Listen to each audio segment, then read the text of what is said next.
Hi, my name is David Self. This is my introduction video for EDL 853, module number 1.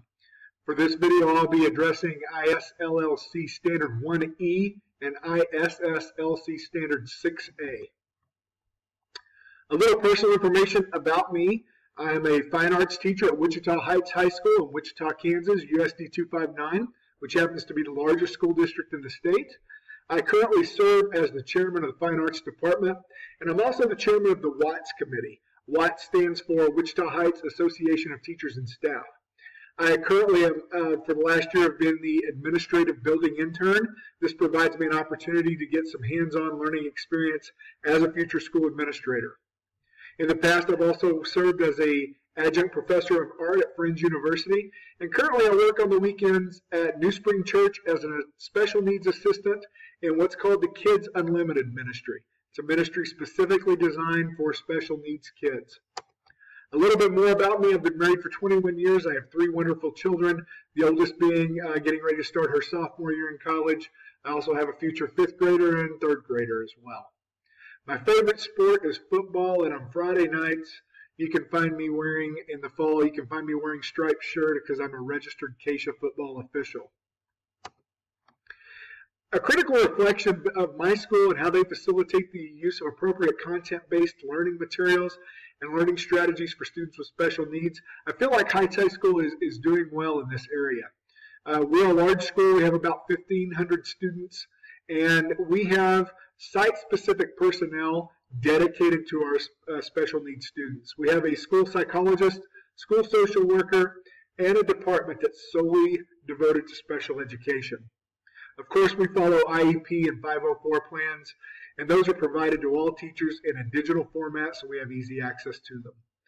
Probably the most successful thing I think that my school does is the Class Within a Class program, also known as CWC.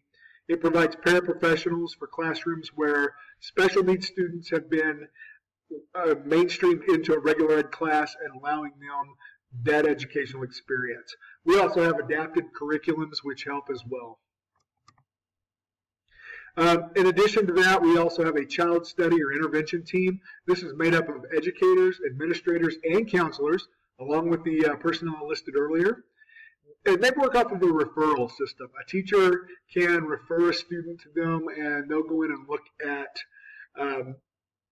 what's going on with that student if something's been discovered that's keeping them from getting the best educational experience.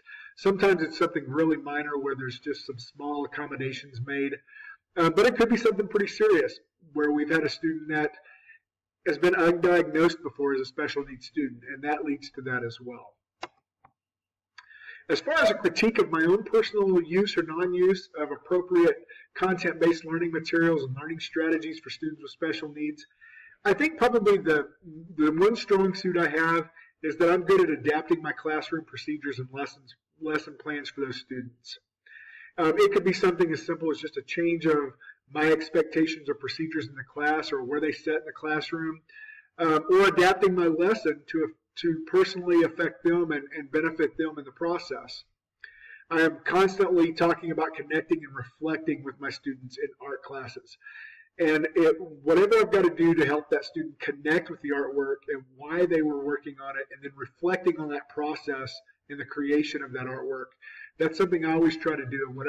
And referring to those sometimes IEP and 504 plans can be beneficial.